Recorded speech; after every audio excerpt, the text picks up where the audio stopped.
Hello MDS parents, how are you all? As usual, this is Danish here and welcome back to my YouTube channel MDS Pharmacy। कैसे हैं आप सब? तो आज का जो हमारा टॉपिक है वो डी फार्म फर्स्ट ईयर के सब्जेक्ट फार्मास्यूटिक्स के चैप्टर 4 का, दैट इज़ यूनिट ऑपरेशंस। ये जो चैप्टर है काफ़ी ज़्यादा लेंथी चैप्टर है एंड काफ़ी ज़्यादा लेंथी एंड थियोरिटिकली एंड काफ़ी ज़्यादा यूज़फुल एंड इम्पॉर्टेंट चैप्टर भी है आपके एग्ज़ाम के पॉइंट ऑफ व्यू से, क्योंकि इसमें काफ़ी सारे प्रोसेसेस हैं। सबसे फर्स्ट जो इसमें प्रोसेस है वो है आपका साइज़ रिडक्शन, जिसको आज हम कवर अप करने वाले हैं आज के इस पार्टिकुलर वीडियो लेक्चर में। सेकंड जो इसमें प्रोसेस है वो है साइज़ सेपरेशन। थर्ड इसमें प्रोसेस है वो है मिक्सिंग। फोर्थ प्रोसेस है फिल्ट्रेशन। फिफ्थ प्रोसेस है ड्राइंग एंड सिक्स्थ प्रोसेस है एक्सट्रैक्शन। मीन्स दैट अगर हमें कोई भी दवाई बनानी है, ठीक है, कोई भी हमें फार्मास्यूटिकल प्रोडक्ट बनाना है, चाहे वो टैबलेट हो, सिरप हो, एलिक्सर हो, सस्पेंशन हो, ठीक है, या इमल्शन हो, या कोई भी या टॉपिकल कोई भी टॉपिकल प्रिपरेशन हो, कोई क्रीम हो, कोई जेली हो, ऑयल हो, XYZ। ओके, तो उसके लिए सबसे पहले हमें क्या करना पड़ेगा कि भाई हमें एक्टिव फार्मास्यूटिकल इंग्रेडिएंट यानी कि जो हमारे काम की चीज़ है, वो सब्सटेंस जो कि बॉडी पर जाकर डायरेक्टली थेरेपेटिक इफ़ेक्ट देगा एंड मेडिसिनल इफ़ेक्ट परफॉर्म करेगा, वो सब्सटेंस हमें पहले चाहिए। तो हमें पहले उसको निकालना है। तो सबसे पहले हम क्या करेंगे, मैं अगर आपको फॉर एग्ज़ाम्पल एक पेड़ की पत्ती दे दूं, ठीक है, बहुत पेड़ की जो है कुछ पत्तियां दे दूं या कुछ आपको टहनी दे दूं, क्योंकि मेनली हम जो active pharmaceutical ingredient that is API अगर हमें निकालना है तो हम कहाँ से लेंगे कि भाई या तो हम प्लांट सोर्स से लेंगे, या एनिमल सोर्स से लेंगे, या मेराइन सोर्स से लेंगे, या फिर हम मिनरल सोर्स से लेंगे। ठीक है, तो mainly for example plant source से हमें कोई एक्टिव फार्मास्यूटिकल इंग्रेडिएंट निकालना है, फिर हमें उसकी दवाई बनानी है। तो सबसे पहले हम क्या करेंगे, कि मैं फॉर एग्ज़ाम्पल आपको कुछ पत्तियां दे दूं, या किसी पेड़ की टहनी दे दूं, या किसी पेड़ की मैं आपको जड़ दे दूं, और मैं आपसे कहूं कि भाई आपको इसमें से एक पार्टिकुलर एक्टिव फार्मास्यूटिकल इंग्रेडिएंट आपको इसमें से निकालना है। ठीक है, तो आप सबसे पहले क्या करोगे कि मैंने अगर आपको टहनी दी या जड़ दी या पत्ती दी, तो आप सबसे पहले उसको क्या करोगे कि सबसे पहले आप उसका साइज़ रिडक्शन करोगे। सबसे पहले आप उसका क्या करोगे, साइज़ रिडक्शन करोगे। साइज़ रिडक्शन करोगे मतलब आप उसके साइज़ को रिड्यूस करोगे, उसको छोटे छोटे टुकड़ों में काटोगे। ठीक है, उसको आप अच्छे से ग्राइंड कर लोगे, या आप उसको अच्छे से पीस लोगे या कूट लोगे। ठीक है, ताकि कि उसका जो साइज़ है वो रिड्यूस हो जाए और जो केमिकल कॉन्स्टिट्यूएंट्स उसके अंदर प्रेजेंट हैं वो ईजिली एक्सट्रैक्ट हो सकें। ठीक है, तो सबसे पहले आप क्या करोगे, उसके साइज़ को रिड्यूस करोगे। फिर सेकंड जो हमारा इसमें होगा प्रोसेस, वो कौन सा प्रोसेस होगा, सेकंड हमारे इसमें प्रोसेस होगा साइज़ सेपरेशन। अब आपने उसका पाउडर फॉर्म में तो आपने उसको कर लिया, अब नेक्स्ट जो उसमें प्रोसेस है वो आप क्या करोगे कि भैया अब आपको उसके साइज़ को सेपरेट करना है। आपको जिस साइज़ का एज अ पार्टिकल्स चाहिए थे, जिस साइज़ का मटेरियल आपको चाहिए था, वो आपने निकालना है। तो आप उसको क्या करोगे, आप छानोगे। ठीक है, सेव में किसी छलनी में आप उसको छान लोगे, या किसी तरीके से आप उसके साइज़ को सेपरेट कर लोगे कि भाई इतने साइज़ के पार्टिकल्स इधर, इतने साइज़ का पाउडर इधर, कोर्स पाउडर इधर, एंड ये सारा फाइन पाउडर इधर, बारीक पाउडर इधर, थोड़ा मोटा पिसा हुआ जो पाउडर है आया हमारे पास वो इधर। ठीक है, तो आपने सेकंड स्टेप में क्या किया, सेकंड प्रोसेस में कि आपने उसके साइज़ को सेपरेट कर लिया। समझ में आ रही है बात? काफ़ी ज़्यादा इंपॉर्टेंट नोट्स हैं, इन्हीं नोट्स के ज़रिए से हमें पढ़ना है। अब देखो मेरी बात सुनो, थर्ड जो हमारे इसमें जो प्रोसेस होगा वो क्या होगा, मिक्सिंग होगा। क्या होगा भाई, मिक्सिंग होगा। मीन्स दैट अब आपने साइज़ को रिड्यूस भी कर लिया, पाउडर फॉर्म में भी कर लिया, फिर आपने सेपरेट भी कर लिया। दैट इज़ आपने फाइन पाउडर अलग, कोर्स पाउडर अलग, दरदरा पाउडर अलग, थोड़ा मोटा पिसा हुआ पाउडर अलग, थोड़ा बारीक पिसा हुआ पाउडर अलग, आपने छलने के ज़रिए सबके जो साइज़ थे वो अलग अलग आपने कर लिए। ठीक है, अब आप क्या करोगे, उसकी मिक्सिंग करोगे। अच्छा, आपने साइज सेपरेशन करा क्यों, आपने साइज सेपरेशन इसलिए करा ताकि क्या आपकी मिक्सिंग अच्छे से हो सके। ठीक है, और फिर आपका फिल्ट्रेशन, ड्राइंग, एक्सट्रैक्शन ये अच्छे से हो सके। ठीक है, तो आपने साइज़ अलग अलग कर लिया। अब आप थर्ड स्टेप में क्या करेंगे, उसकी मिक्सिंग करेंगे। क्या करेंगे, मिक्सिंग करेंगे, उसको मिक्स करेंगे। ठीक है, किसी चीज़ के साथ में। फिर फोर्थ स्टेप में आप क्या करेंगे, फोर्थ स्टेप में आप करेंगे फिल्ट्रेशन। फोर्थ स्टेप में आप क्या करेंगे, फिल्ट्रेशन करेंगे कि भाई हमने मिक्सिंग भी कर ली। अब हम क्या करेंगे कि जो उसके अंदर इम्प्योरिटीज़ हैं, जो उसके अंदर डस्ट पार्टिकल्स हैं, या जो उसके अंदर जो भी मतलब अनवांटेड चीज़ें हैं, अनवांटेड मटेरियल है, ठीक है, जो कि नहीं होना चाहिए, जैसे कि डस्ट है, धूल, मिट्टी, कंकड़, या बहुत सारी ऐसी चीज़ें होती हैं, ठीक है। तो आप उसको क्या करोगे, फ़िल्टर कर लोगे। क्या करोगे, फ़िल्टर कर लोगे। फिल्ट्रेशन के बाद में जो फिफ्थ स्टेप आपका होगा, आप क्या करेंगे, ड्राइंग, आप उसको सुखाएंगे अच्छे से। और फिर हमारा लास्ट का सबसे ज़्यादा इम्पॉर्टेंट प्रोसेस होगा, that is extraction process. Extraction process means that अब आप उस पार्टिकुलर जो आपका मटेरियल तैयार हुआ था उसमें से अपने केमिकल कॉन्स्टिट्यूएंट्स को या एक्टिव फार्मास्यूटिकल इंग्रेडिएंट्स को आप एक्सट्रैक्ट कर लोगे। क्या कर लोगे, एक्सट्रैक्ट कर लोगे, बाहर निकाल लोगे, ठीक है, आइसोलेट कर लोगे, ठीक है। तो ये 6 आपके बहुत ज़्यादा इम्पॉर्टेंट इसमें सब प्रोसेसेस हैं। अच्छा, इन सब प्रोसेस में हम जितने इनके इक्विपमेंट्स हैं, ठीक है, जितने भी इनके इक्विपमेंट्स हैं उन सभी के बारे में हमें पढ़ना है, ठीक है। जैसे कि फॉर एग्जांपल साइज रिडक्शन में है भाई हैमर मिल, बॉल मिल, ठीक है। साइज सेपरेशन में इक्विपमेंट्स हैं साइक्लोन सेपरेटर एक्सेट्रा, ये सारी चीज़ें। मिक्सिंग में है होमोजेनाइजर्स, ये सारी चीज़ें, बहुत सारी चीज़ें होती हैं। तो ये सारे जितने इनके अंदर इक्विपमेंट्स दे रखे हैं, यानी कि जिन मशीनरीज़ के ज़रिए से हम इन प्रोसेस को करेंगे, ठीक है, उन प्रोसेस के हमें क्या क्या उनका प्रिंसिपल्स, ठीक है, कि भाई किस प्रिंसिपल पर वर्क कर रहा है, उसका कंस्ट्रक्शन और उसकी वर्किंग, ये सारी चीज़ें हमें पढ़नी है, ठीक है। डेफिनेशंस पढ़नी है, ऑब्जेक्टिव्स पढ़ने हैं, एप्लीकेशंस इन जो हमारे प्रोसेस हैं इनकी, ठीक है, कि इनके भाई क्या फ़ायदे हैं, इनकी क्या डेफिनेशन है। ओके, तो इन नोट्स के ज़रिए से देखो थोड़ा सारा मैं आपको नोट्स के बारे में भी बता देता हूँ, क्योंकि कुछ स्टूडेंट्स नए भी आते हैं। तो ये नोट्स जो हैं एमडीएस फार्मेसी के हैंड रिटन नोट्स हैं, एमडीएसपी फार्मास्यूटिक्स हैंड रिटन नोट्स, जो कि बहुत ज़्यादा इंपॉर्टेंट नोट्स हैं आपके एग्ज़ाम के पॉइंट ऑफ व्यू से। मीन्स दैट मैं आपसे ये भी कह सकता हूँ कि अगर आप अपने कॉलेज के भी नोट्स नहीं बनाएं, आप कोई बुक नहीं पढ़ें, या आपने अभी तक मान लीजिए ना तो आप सही तरीके से कॉलेज गए, ना वहाँ पर आपने जाकर नोट्स बनाए, ना आपका वर्क कंप्लीट है सही तरीके से, ना आपने लाइब्रेरी अटेंड किया, और ना आपने लाइब्रेरी में जाकर किसी भी तरह का अपना स्टडी मटेरियल तैयार किया, या आपके पास किसी तरह का अपना स्टडी मटेरियल नहीं है, ठीक है, या बुक्स में आपको समझ में नहीं आ रहा, ठीक है, या कॉलेज में आपको समझ में नहीं आ रहा, तो आप इन नोट्स के ज़रिए से अपने एग्ज़ाम में बेस्ट दे सकते हैं। मीन्स दैट आप अगर अपने कॉलेज के नोट्स भी नहीं बनाएं, आप कोई बुक भी परचेज़ ना करें, किसी भी टाइप का आपको स्टडी मटेरियल परचेज़ करने की ज़रूरत नहीं है अगर आपने MDSP pharmaceutics handwritten notes buy कर लिए तो, क्योंकि ये जो नोट्स हैं ये बहुत ज़्यादा इंपॉर्टेंट हैं, जो कि आपके न्यू सिलेबस पर बेस्ड हैं, न्यू सिलेबस पर बेस्ड हैं, और काफ़ी ज़्यादा ईजी और लूसिड लैंग्वेज में लिखे हुए हैं, ताकि कि हिंदी मीडियम वाले स्टूडेंट्स भी ईजिली समझ सकें और इंग्लिश मीडियम वाले स्टूडेंट्स के लिए भी काफ़ी ज़्यादा आसानी हो जाए।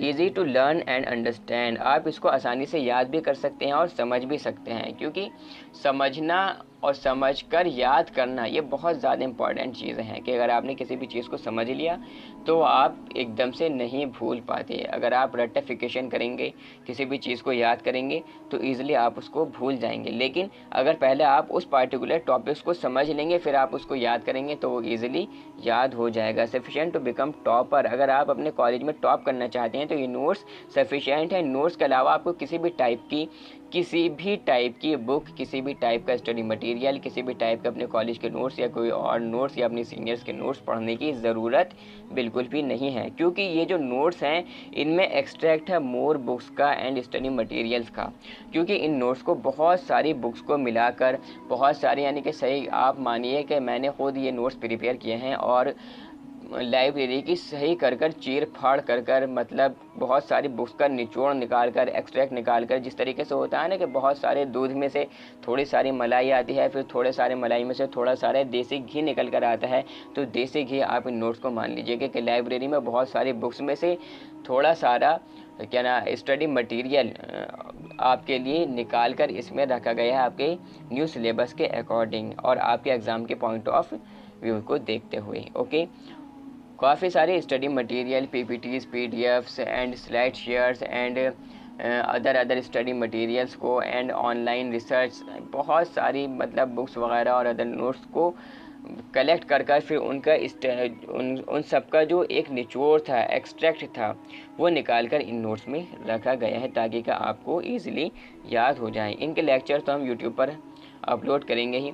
अच्छा, एक फ़ायदा आपको इनमें यह रहेगा कि आपको अगर आप ये नोट्स बाय कर लेते हैं तो आप इन नोट्स को प्रिंट आउट भी करा सकते हैं। अदरवाइज़ आप टैबलेट में या मोबाइल में या अपना किसी भी इलेक्ट्रॉनिक डिवाइस में जिसमें एप्लीकेबल हो, ठीक है, कंप्यूटर में, डेस्कटॉप एक्सेट्रा, इसमें आप इसको ईजिली पढ़ सकते हैं। अदरवाइज़ आप प्रिंट आउट करा कर भी पढ़ सकते हैं और लेक्चर्स आप देख सकते हैं, समझ सकते हैं इन नोट्स को हमारे एमडीएस फार्मेसी यूट्यूब चैनल से। ओके, तो ये बहुत सारा इसका सिलेबस है, ये सारे के सारे सिलेबस को कवर अप कर दिया गया है नोट्स में। First chapter, second chapter and third chapter, ये तीनों चैप्टर्स हमने कंप्लीट कर लिए थे। एंड आज से हम जो स्टार्ट कर रहे हैं वो है चैप्टर 4, और चैप्टर 4 का थोड़ा सारा मैंने रिव्यू आपको पहले ही करा दिया है। ओके, तो अब हम स्टार्ट करते हैं अपना चैप्टर नंबर 4 में, जो हमारा सबसे फर्स्ट टॉपिक है, जो सब चैप्टर्स में जो फर्स्ट हमारे इसमें चैप्टर है एंड प्रोसेस है, वो क्या है? Size reduction. साइज़ रिडक्शन तो बहुत ध्यान से आपको समझना है, क्योंकि मेरी प्रायोरिटी रहती है, चाहे लेक्चर 10-15 मिनट लंबा ही क्यों ना हो जाए, लेकिन एक एक चीज़ आपकी ईज़िली समझ में आनी चाहिए। क्योंकि अगर आपने अच्छे से समझ लिया ना तो आपके लिए काफ़ी ज़्यादा ईजी हो जाएगी एंड आपको फार्मास्यूटिक्स एकदम हलवा लगने लगेगी, वरना काफ़ी ज़्यादा हार्ड सब्जेक्ट भी है pharmaceutics. Okay, size reduction. Size reduction is defined as the process of reducing the size of a substance to a final state of subdivision। देखो कौन सी इसमें ऐसी बड़ी बात है जो मतलब एक ना समझ में आने वाली हो कि भाई साइज़ रिडक्शन, इसकी वर्डिंग में ही पता चल रहा है कि रिडक्शन, साइज़ रिडक्शन यानी कि किसी चीज़ के साइज़ को रिड्यूस किया जा रहा है, और यही चीज़ डेफिनेशन में लिखी हुई है, is defined as the process of reducing the size of a substance, के किसी सब्सटेंस के साइज़ को रिड्यूस करना, टू अ फाइनल स्टेट, उसकी बारीक स्टेट पर, यानी कि उसको लेकर आना, ऑफ सब डिवीज़न, ठीक है, उसको डिवाइड करते करते उसको एकदम बारीक डिवीज़न पर, फाइनल स्टेट पर उसको लेकर आना, ठीक है। Size reduction is the process of reducing the drugs into smaller pieces, coarse particles और फाइन पाउडर। बहुत ज़्यादा इंपॉर्टेंट डेफिनेशन है। Size reduction as a process है जिसमें क्या करा जाता है? रिड्यूस करा जाता है, रिड्यूसिंग द ड्रग्स के साइज़ को रिड्यूस करा जाता है, किस में? स्मॉलर पीसीस में, छोटे छोटे पीसीस में, ठीक है, एंड कोर्स पार्टिकल्स में एंड फाइन पाउडर्स में, ठीक है, बारीक पाउडर, मोटा पाउडर, दरदरा पाउडर्स, ठीक है, ये सारी चीज़ें मैंने आपको पहले बता दी। ग्राइंडिंग और milling are other terms of size reduction, ठीक है, हम इसको ग्राइंडिंग भी कह सकते हैं या मिलिंग भी कह सकते हैं। जिस तरीके से आप मिक्सर में किसी भी चीज़ को ग्राइंड कर लेते हैं, बस इसी तरीके से आप समझ सकते हैं साइज़ रिडक्शन को। लेकिन वहाँ पर जो फार्मास्यूटिकल इंडस्ट्रीज़ होती हैं, जो कंपनीज़ होती हैं, वहाँ पर ऐसा तो होता नहीं कि छोटे छोटे मिक्सर होती हैं उसमें ग्राइंड किया जाता है, बहुत बड़े बड़े उसमें वहाँ पर मशीनरीज़ लगी रहती हैं, इक्विपमेंट्स लगे रहते हैं जिनमें प्रोसेस किए जाते हैं, ठीक है। ऑब्जेक्टिव्स ऑफ साइज़ रिडक्शन, कि भाई साइज़ रिडक्शन के फ़ायदे क्या हैं, इसके ऑब्जेक्टिव्स क्या हैं, इसका फंक्शन क्या है। तो सबसे जो फर्स्ट इम्पॉर्टेंट फंक्शन है वो क्या है? It increases the surface area of solids to enhance the rate of dissolution, solubility, binding strength and dispersion properties. इसको आप कुछ इस तरीके से समझो कि अगर मैं आपको जैगरी दूँ, जैगरी आप समझते हैं गुड़ दूँ, और मैं आपको एक गुड़ की जो डल्ली होती है वो मैं आपको दे दूं और एक जग पानी मैं आपको दे दूं, और मैं आपसे कहूँगा भाई इस गुड़ की डल्ली को आपको इस एक जग पानी में घोलना है, तो आप क्या करोगे? ठीक है, आपने वो डल्ली उठाई, एक तरीका तो उसका यह है कि आपने वो जो गुड़ की डल्ली थी, ठीक है, वो आपने उठाई और जग में डाल दी और आपने चम्मच से उसको चलाना स्टार्ट कर दिया और घोलना स्टार्ट कर दिया। कितना ज़्यादा टाइम लगेगा? घंटों में जाकर या काफ़ी देर में जाकर वो जो गुड़ की डल्ली होगी वो मेल्ट होगी और उसके अंदर मिक्स होगी। अदरवाइज़ अगर मैं आपसे कहूँ कि भाई पहले आप इसके साइज़ को रिड्यूस कर दो, ये जो गुड़ की डल्ली है इसको छोटे छोटे टुकड़ों में तोड़ लो, ठीक है, इसको बारीक कूट लो या किसी चीज़ में कर इसके कई टुकड़े कर लो, फिर आप जब घोलोगे तो क्या होगा? क्योंकि उसका सरफेस एरिया इंक्रीज़ हो गया, इस वजह से उसकी सॉल्युबिलिटी, उसका डिसोल्यूशन रेट, उसकी सॉल्युबिलिटी क्या हो गई? एनहेंस हो गई। ठीक है, यही चीज़ यहाँ पर दी गई है। It increases the surface area, कि जिस तरीके से उस गुड़ की डल्ली को जब हमने छोटे छोटे टुकड़ों में काट दिया, तो क्योंकि हर टुकड़े के चारों तरफ से उसको क्या है, उसका सरफेस एरिया इंक्रीज हो रहा है। ठीक है, तो इससे क्या हुआ कि सरफेस एरिया इंक्रीज हुआ सॉलिड्स का। ठीक है, और इससे क्या हुआ कि रेट ऑफ डिसोल्यूशन के जो उसके घुलने का रेट था वो बढ़ गया, सॉलिबिलिटी बढ़ गई। ठीक है, जो सॉलिबिलिटी रेट था वो बढ़ गया, बाइंडिंग स्ट्रेंथ इंक्रीज हो गई एंड डिस्पर्शन प्रॉपर्टीज़, ये सब चीज़ें, बाइंडिंग स्ट्रेंथ एनहेंस हो गई। ठीक है, डिस्पर्शन प्रॉपर्टीज़ में एनहेंसमेंट आया, ये सारी चीज़ें। ठीक है, it increases the rate of absorption of drug, ये क्या करता है, rate of absorption of drug को इंक्रीज़ कर देता है। ठीक है, rate of absorption of drug को इंक्रीज़ कर देता है। जिस तरीके से फॉर एग्जांपल, यही सेम एग्जांपल एप्लीकेबल होगा उसमें कि भाई फॉर एग्जांपल चीनी है, आपने एक गिलास चीनी में 1 चम्मच चीनी डालकर आपने उसको घोलना स्टार्ट किया। ठीक है, वहीं पर आपने 1 गिलास आपने पानी में 1 चम्मच शक्कर ली, क्या ली, शक्कर ली, और शक्कर आपने उसमें डालकर उसको मिक्स करना स्टार्ट किया। तो पहले क्या जल्दी घुल जाएगा, पहले घुल जाएगा क्या, शक्कर, क्योंकि उसका सरफेस एरिया ज़्यादा है, वो बारीक है। ठीक है, यही सारी चीज़ें हैं। इसी तरीके से जो रेट ऑफ एब्जॉर्प्शन होगा वो ज़्यादा होगा, क्योंकि रेट जो उसके क्या है, सरफेस एरिया मतलब बढ़ गया, यानी कि छोटे छोटे पार्टिकल्स में वो पहले से ही टूट गया, अब ज़्यादा टाइम पहले से तोड़ने में नहीं लगेगा। It increases the solubility and dissolution of drug, ये क्या कर देता है भाई, सॉल्युबिलिटी को यानी कि घुलने को और डिसोल्यूशन को ड्रग के बढ़ा देता है। हेल्प करता है साइज सेपरेशन में एंड एक्सट्रैक्शन प्रोसेसेस में, यानी कि जब हम उसको साइज़ को रिड्यूस कर देंगे तो साइज सेपरेशन में भी मदद मिलेगी हमें। ठीक है, छानने में उसको, और एक्सट्रैक्शन प्रोसेस जब हम करेंगे उसमें से जो हमारा एक्टिव फार्मास्यूटिकल इंग्रेडिएंट होगा, ये जो केमिकल कॉन्स्टिट्यूएंट्स होंगे, जब हम उन्हें आइसोलेट करेंगे, एक्सट्रैक्ट करेंगे, तब हमें उसमें भी काफ़ी ज़्यादा ईज़ होगी। ओके, काफ़ी ज़्यादा आसानी होगी। It helps in the drying of various drugs, और जितना ज़्यादा बारीक होगा पिसा हुआ, या जितना ज़्यादा उसका सरफेस एरिया होगा, उतनी ज़्यादा चारों तरफ से क्योंकि हवा लगेगी तो उतनी जल्दी सूख जाएगा। प्रोवाइड करता है uniform mixing of the particles. ठीक है, ईजिली मिक्स हो जाएगा, यूनिफॉर्म मिक्सिंग, आपस में मतलब अच्छे से मिक्स हो जाएगा। It increases the therapeutic effectiveness of certain drugs, और क्या करता है कि भाई जो थेरेपेटिक इफेक्टिवनेस है सर्टेन ड्रग्स की वो इंक्रीज़ कर देता है, वो क्या कर देता है, इंक्रीज़ कर देता है। It improves the physical appearance, flowability and compression and dose uniformity of the products, और इसी के साथ साथ में क्या करता है कि इम्प्रूव करता है फिजिकल अपीयरेंस को, फ्लोएबिलिटी को, कंप्रेशन को, डोज यूनिफॉर्मिटी को, किसकी, प्रोडक्ट्स की। Okay, it increases the stability of the preparation, और जो प्रिपरेशन की स्टेबिलिटी है यानी कि कितनी देर तक प्रिपरेशन हमारी स्टेबल रह सकती है, उसको भी इंक्रीज़ कर देता है। तो ये तो हो गया इसके क्या, ये हो गया इसके ऑब्जेक्टिव्स, इसके फ़ायदे, इसके फंक्शंस। ठीक है, एक नोट यहाँ पर लिखा हुआ है, that is mechanism involve in size reduction are compression, impact, attrition and cutting. आप समझ ही चुके होंगे, यानी कि जो मैकेनिज्म होती है साइज रिडक्शन में, वो किस किस तरीके से आप साइज़ को रिड्यूस करते हो। फॉर एग्जांपल, मैं अगर आपको कोई चीज़ दूँ, मैं आपसे कहूँ कि भाई आपको इसके साइज़ को रिड्यूस करना है।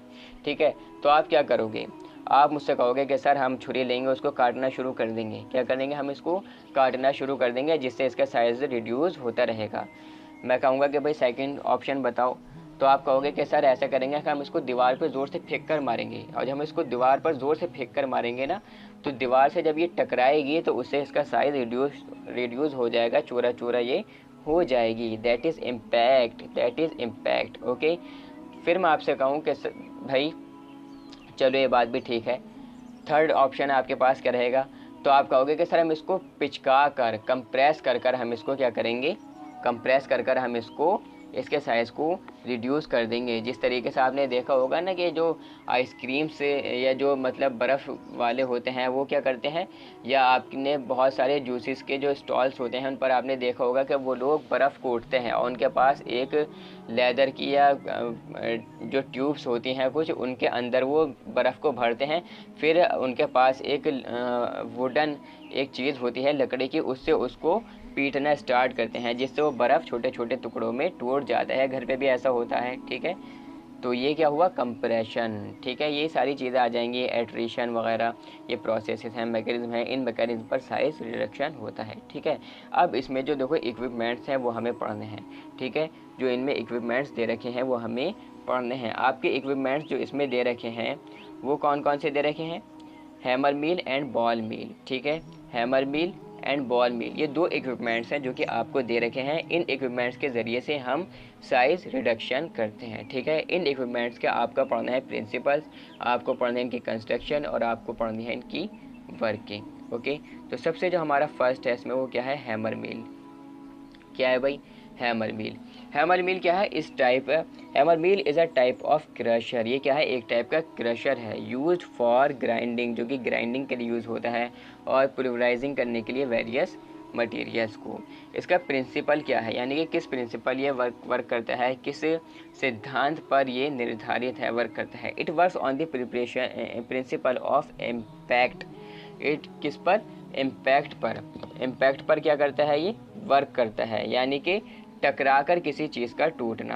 क्या होना, टकराकर किसी चीज़ का टूटना। यानी कि फॉर एग्जांपल मैं अगर आपको एक शीशे का गिलास दूं और मैं आपसे कहूं कि इसको ज़ोर से दीवार पर फेंक कर मारो, ज़ोर से दीवार पर फेंक कर मारो, जिससे क्या होगा कि जब आप दीवार पर उसे ज़ोर से फेंक कर मारोगे तो उसकी खीलें बिखर जाएंगी, वो क्या हो जाएगा, छोटे छोटे टुकड़ों में टूट जाएगा। ये क्या है, impact. Okay, that is material is more or less stationary and hit by an object moving at a high speed। या वो ये बात आ गई कि भाई हिट होना, किसी चीज़ से टकराना बहुत तेज़ी के साथ में किसी ऑब्जेक्ट से जो कि मूव कर रहा है, वो कर रहा हो बहुत ज़्यादा हाई स्पीड में, बहुत ज़्यादा हाई स्पीड में जो मूव कर रहा हो। ठीक है, कंस्ट्रक्शन देखो कुछ इस तरीके से दिखता है। ठीक है, इसमें डायग्राम में भी हम देख लेंगे। कंस्ट्रक्शन, कंस्ट्रक्शन यानी कि इसमें क्या क्या चीज़ें होती हैं, किस तरीके से बना हुआ होता है, बहुत ज़्यादा सिंपल चीज़ है। मैं ये देखो, मैं जो आपको मतलब यहाँ पर एक्सप्लेनेशन दे रहा हूँ, जो ये लेक्चर मैं आपको दे रहा हूँ, इसमें मेरी फर्स्ट प्रायोरिटी यह है कि आपको ईज़िली समझ में आ जाए, क्योंकि अगर आपने अच्छे से समझ लिया तो आपको एग्ज़ाम में लिखना आसान हो जाएगा, अदरवाइज़ आपको परेशानी पड़ सकती है। ठीक है, तो कंस्ट्रक्शन में देखो कोई ऐसी बात नहीं है। ठीक है, क्या क्या इसमें चीज़ें होती हैं भाई, it consist of a steel casing enclosing a central shaft. इसमें क्या होती है भाई, एक स्टील की केजिंग होती है। ठीक है, चारों तरफ से स्टील का बना हुआ होता है और जो कि एनक्लोज करता है, एक सेंट्रल शाफ्ट होती है इसके बीच में लगी हुई, सेंट्रल शाफ्ट होती है बीच में लगी हुई, जिस तरीके से आपको इसमें डायग्राम में दिख भी रही होगी। ठीक है, यह आपको डायग्राम में दिख रही होगी बीच में। ठीक है, that is the central shaft. Okay, which 4 और more swinging hammers are attach, जिससे 4 या 4 से ज़्यादा स्विंगिंग हैमर्स अटैच होते हैं, लाइक दिस। ठीक है, हैमर्स आप देख सकते हैं, ये हैमर्स हैं। ठीक है, जिससे 4 या 4 से ज़्यादा स्विंगिंग हैमर्स अटैच होते हैं। The lower part of the casing, जो लोअर पार्ट होता है केजिंग का। ठीक है, ये जो लोअर पार्ट है ना केजिंग का, दिस वन। ओके, ये लोअर पार्ट कंसिस्ट करता है क्या, ये लोअर पार्ट जो है कंसिस्ट करता है स्क्रीन, जिससे which through which the material can pass and collected in a suitable container और रिसीवर। जिससे क्या होता है कि जो हमारे पास मटेरियल आ रहा है, ठीक है, वो हम उसको कलेक्ट कर लेते हैं। जो ठीक है, जो मटेरियल पास हो रहा है उसको हम कलेक्ट कर लेते हैं।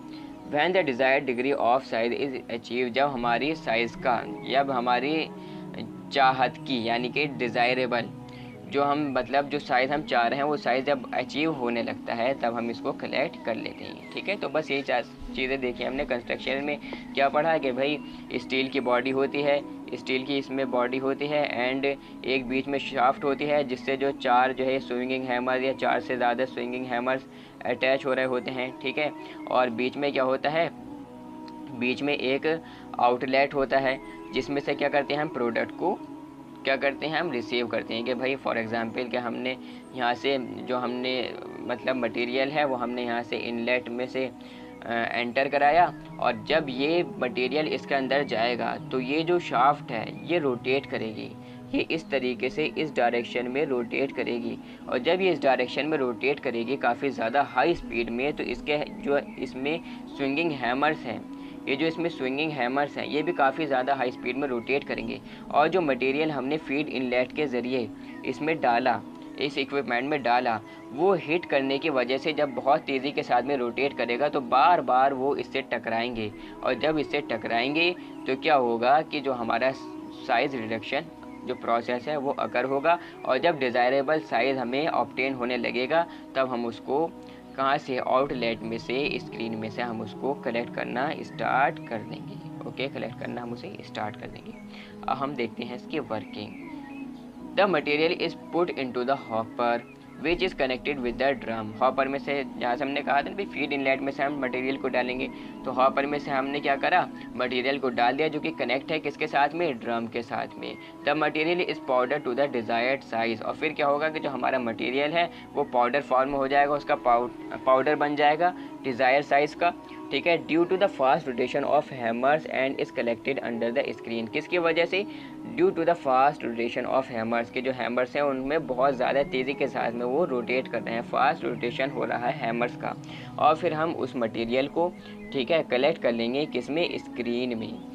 The output size of the particles depends on the सीव variation, ठीक है। जो आउटपुट साइज़ है पार्टिकल्स का वो डिपेंड करता है सीव वेरिएशन पर, कि भाई जो सीव है, जो छलनी उसमें लगी है वो कितने नंबर की है, ठीक है, ये सारी चीज़ें।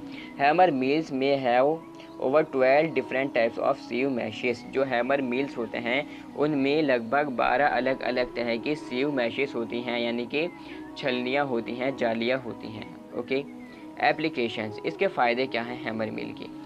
फ़ायदे इसके क्या हैं भाई, the hammer mill is use for producing intermediate grades of powder from all types of substances, ठीक है। जो हैमर मिल है वो यूज़ किया जाता है प्रोड्यूस करने के लिए इंटरमीडिएट ग्रेड्स के पाउडर्स को सभी तरह के सब्सटेंसेस से, एक्सेप्ट स्टिकी मटेरियल, जो चिपचिपे मटेरियल होते हैं उनको छोड़कर जितने अलग टाइप के मतलब पाउडर्स होते हैं वो पी सकता है।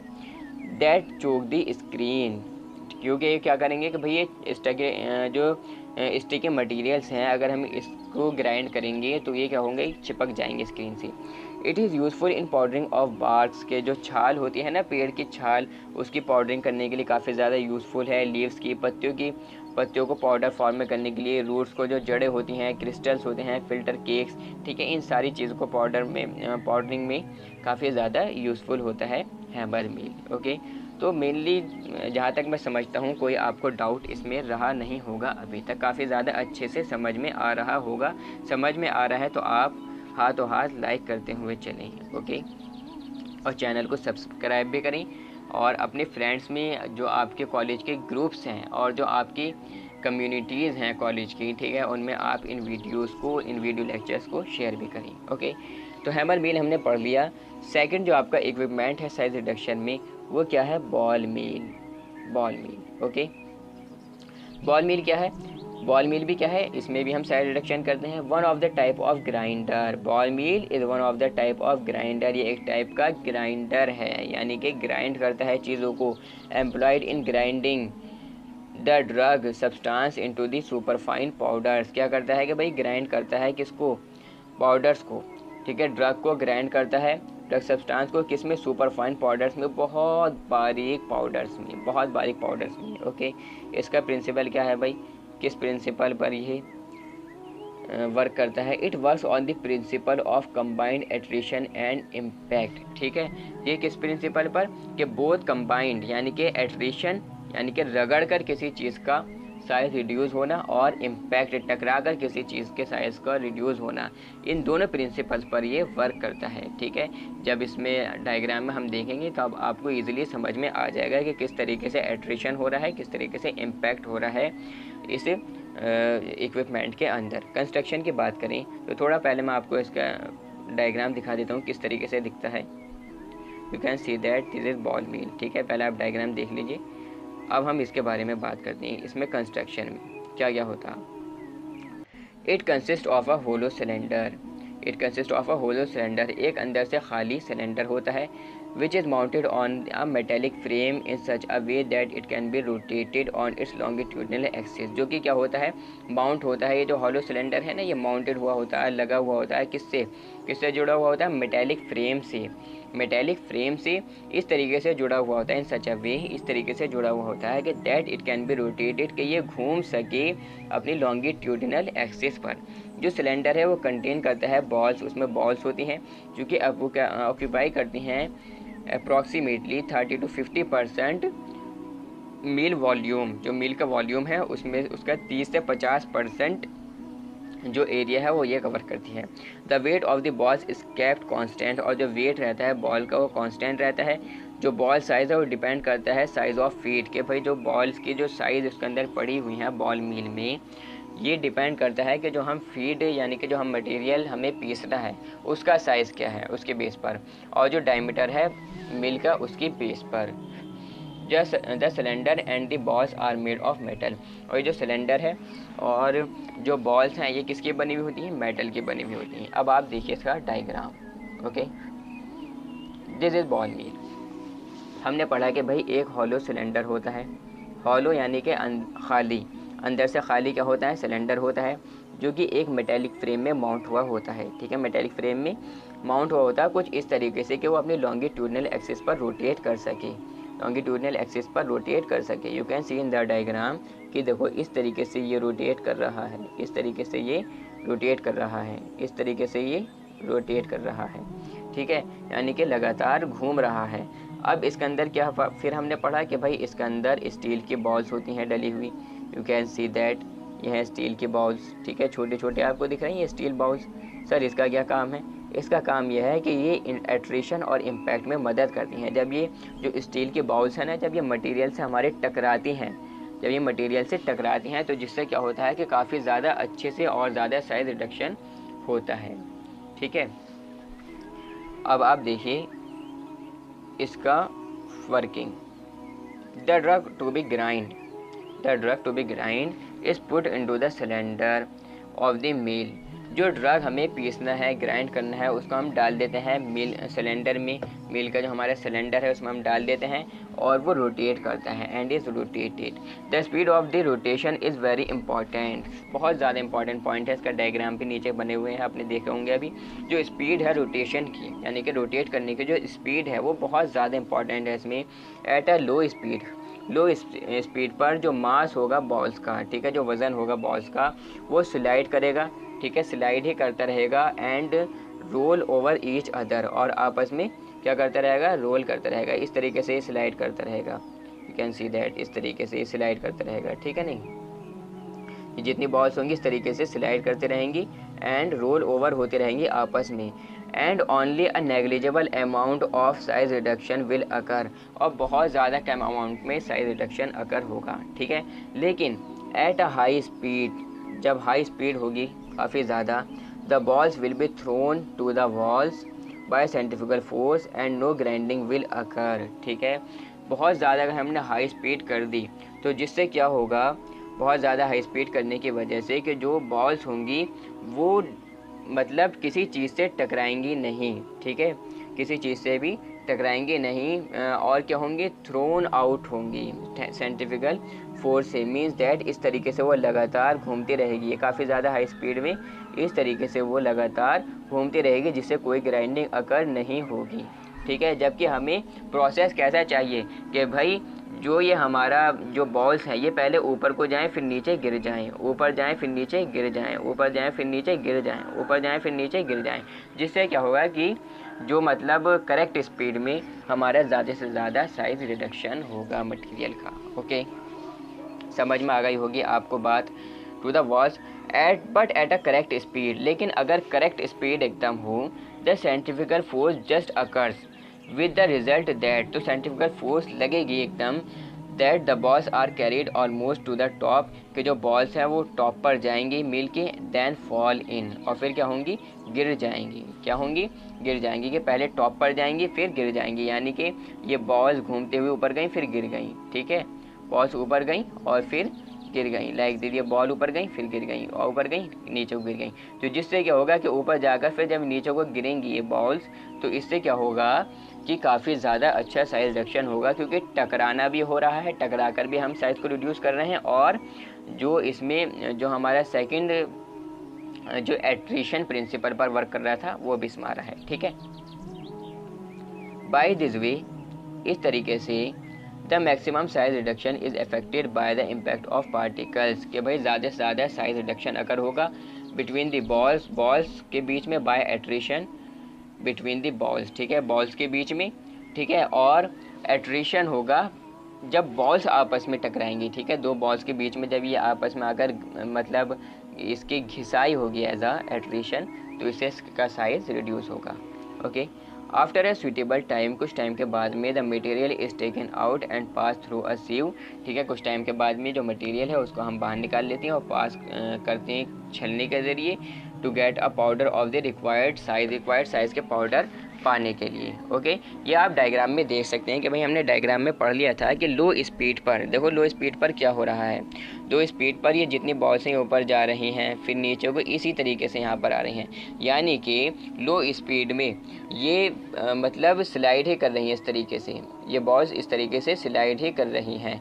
जबकि हाई स्पीड में क्या हो रहा है कि हाई स्पीड में ये चारों तरफ जो मतलब हमारा ये सिलेंडर है उसके चारों तरफ इस तरीके से घूम रही, लेकिन कोई हमारे ग्राइंडिंग प्रोसेस नहीं हो रहा, ये चारों तरफ से इस तरीके से घूम रही हैं। लेकिन करेक्ट स्पीड में देखिए आप क्या हो रहा है कि बॉल पहले ऊपर जा रही है फिर नीचे गिर रही हैं, पहले ऊपर जा रही है फिर नीचे गिर रही हैं, ठीक है।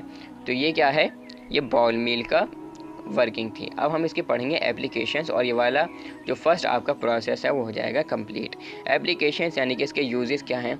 The ball mill is use to grind brittle drugs to a finer powder, यानी कि ड्रग्स को ग्राइंड कर देते हैं फाइन पाउडर में, बारीक पाउडर में पीस देता है। The ball mill is use to grind powders for ophthalmic and parenteral products, ठीक है। जो बॉल मिल है यूज़ किया जाता है ग्राइंड करने के लिए पाउडर्स को, ऑप्थेल्मिक प्रिपरेशन जो होती हैं यानी कि आंखों में डालने वाली जो दवाई होती है, ठीक है, और पेरेंटल प्रोडक्ट्स जो होती हैं यानी कि ऐसे प्रोडक्ट्स जिनको हम डायरेक्टली ब्लड में उसको इंजेक्ट करा रहे हैं, ठीक है। Milling of pigments and insecticide for industrial purpose, इसके लिए इसको यूज़ किया जाता है फाइन पाउडर्स के लिए। Ball mills are use for grinding of hard and abrasive as well as wet and dry material for pharmaceutical purpose. Ball mill जो है यूज़ किया जाता है ग्राइंड करने के लिए हार्ड मटेरियल को भी, एब्रेसिव को भी, इसी के साथ साथ में सूखा मटेरियल, वेट मटेरियल भी हो, गीला मटेरियल हो या सूखा मटेरियल हो, उसको भी ग्राइंड करने के लिए फार्मास्यूटिकल पर्पस से ये काफ़ी ज़्यादा यूज़फुल है। ओके, तो हमने आज पढ़ा आपका जो फर्स्ट प्रोसेस था दैट इज़ साइज़ रिडक्शन, इसके दोनों इक्विपमेंट्स हमने पढ़ लिए, ठीक है। ऑब्जेक्टिव्स हमने पढ़ लिए साइज़ रिडक्शन के, और साइज़ रिडक्शन वाला जो आपके प्रोसेस था विद दोनों इक्विपमेंट्स के साथ में हमने इसको कवर अप कर लिया। ओके, नेक्स्ट जो हमारा इसका लेक्चर होगा चैप्टर 4 का, वो लेक्चर सेकंड होगा, क्योंकि हम इस चैप्टर 4 को 6 लेक्चर्स में, 6 लेक्चर्स में हम इसको कवर अप करेंगे, जिसमें आज के फर्स्ट लेक्चर में हमने साइज़ रिडक्शन को कवर अप कर लिया, सेकंड लेक्चर में हम साइज़ सेपरेशन कवर अप करेंगे,